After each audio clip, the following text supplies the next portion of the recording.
ఈ కంటితో చూడడానికి వీలైనటువంటి పరబ్రహ్మస్వరూపం లోకంలో సూర్యుడొక్కడే. అందుకే ఉపాసనా విధానంలో సూర్యనారాయణమూర్తి గురించి ఒక ప్రత్యేకమైనటువంటి విషయాన్ని ప్రస్తావన చేస్తారు.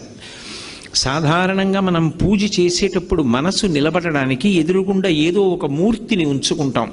ఏదో విఘ్నేశ్వర మూర్తో, లేకపోతే సుబ్రహ్మణ్యుడో, పార్వతీ పరమేశ్వరులో, లక్ష్మీనారాయణులో ఏదో ఒక మూర్తిని ఉంచుకుంటాం. కానీ నేను ఏదో ఒక ఊరు వెళ్ళాననుకోండి, నాతో ఒక భగవన్మూర్తిని, ఒక పటాన్నో దేన్నో తీసుకెళ్ళడం మర్చిపోయాను. అప్పుడు నేను పూజ చెయ్యాలి అంటే ఎలా పూజ చెయ్యాలి అని అడిగితే ఉపాసనా విధానంలో ఒక విశేషాన్ని చెప్పారు. సూర్యనారాయణమూర్తి వంక చూస్తూ పూజ చేస్తే చాలు, ఏ మూర్తి అక్కర్లేదు, ఏ మూర్తి దగ్గర ఉండవలసినటువంటి అవసరం లేదు.